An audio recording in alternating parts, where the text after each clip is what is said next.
Hey, Paul Niyama, professionallystrong.com, and I want to help you become the best and strongest version of yourself. Now, if you've been to a gym for any length of time, I know you've seen those people. They're making some crazy mistakes with their workouts. And some of these mistakes, very, very obvious. Others, not as much. But if you are making any of these mistakes with the way you work out, it's costing you time and it's costing you results. So I'm going to break down the 5 biggest mistakes that I see people making in the gym in this 5-part series. I'll be covering a new mistake in each video, and I'll be giving you some solutions to fix it. And remember, there is a link to the PDF notes in the description down below, so click on that. Now, I hope you're not making any of these mistakes, but if you are, don't worry, because every single one of them can be fixed. And hey, I've made all of them at some point in my life, and I've managed to correct them all and see much better results because of it. So in this video, part 1, I'm going to start with the one that stands out the most to me, and that is going way too heavy. Now, when someone is going way too heavy, even a total beginner will notice and say, "Damn!" So if you've seen any of my previous videos, you'll know I'm all in favor of lifting heavy. Yeah, everyone has their own strength levels, so what might be heavy for me might not be heavy for you, and what might be heavy for you might not be heavy for someone else. Going heavy is a very relative term, very subjective, and I think lifting as heavy as you can within the parameters of your goal is very, very beneficial. Even if your goal is to lose weight or to increase your stamina, I do feel that you need to push yourself every so often, but I don't mean that you should be going as heavy as possible every single workout, every single exercise, because at some point, there is a point of diminishing returns where you actually start to see less results because you are using too much weight. You know, even the elite strength athletes, they don't max out on every single workout. So if the elite of the elite, as far as strength goes, aren't maxing out every workout, there's no reason why anyone else should, because eventually the body won't be able to adapt quick enough and it'll start to break down. So overtraining and burnout aren't the only risks that you run when you go too heavy. You also run a higher risk of injury with every single rep, especially if the weight you're using is outside of your body's capability.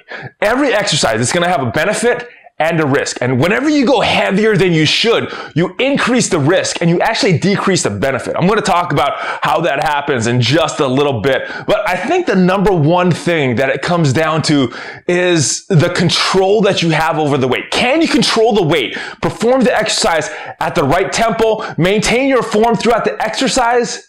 If not, then you're probably going too heavy and you need to lighten it so you can work on activating the correct muscles in order to do the exercise safely. So let's talk about a few examples of when people are using too much weight. So let's start with those people that go so heavy that they need to get a spot on every single rep. You've seen them, right? You've seen them in the gym. Maybe you are one. I hope you're not. Maybe you used to be one in the past. I know I was when I was a youngin', but I've learned some since then. And you've seen these guys, right? They load up the weight. They would load up so much weight that immediately they get buried and their friend needs to jump in and spot them. So before I get into it, let me talk about a couple exceptions, because there are a few legitimate times when you're going to need a spot. That's not what I'm talking about. The spotter is safe.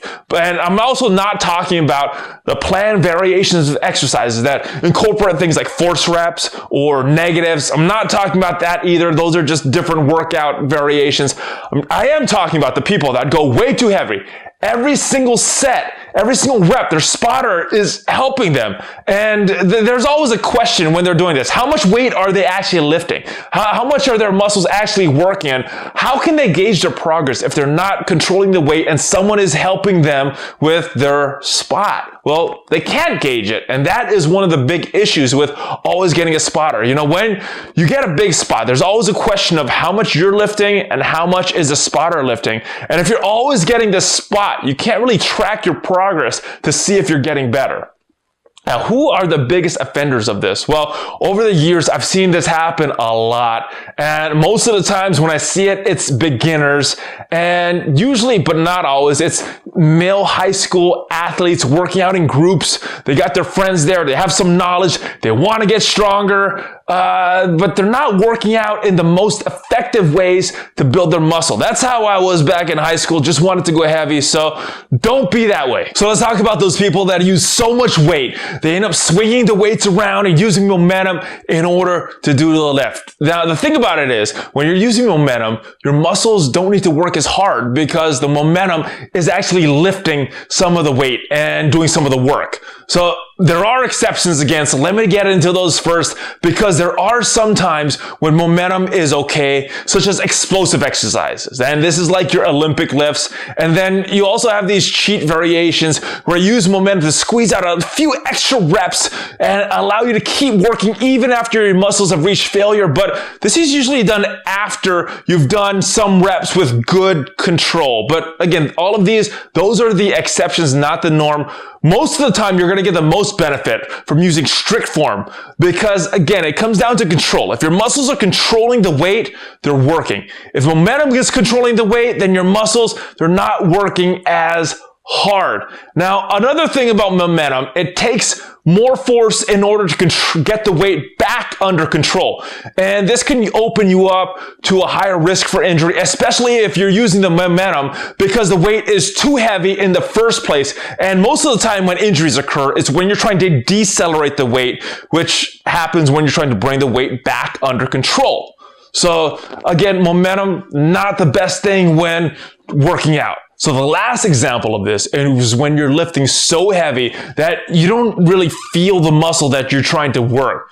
So let me first start out with exceptions to this because it is pretty big, and that is when you're training for strength, especially with big compound movements like a squat or a bench or a deadlift. You know, if you're lifting heavy on one of these multi-joint exercises, you might not really feel any specific muscles working because there's so many muscles working at once. Plus, there's a lot of times when you're focused on strength and you're going heavy, the primary focus at that point is not really on the muscle contraction.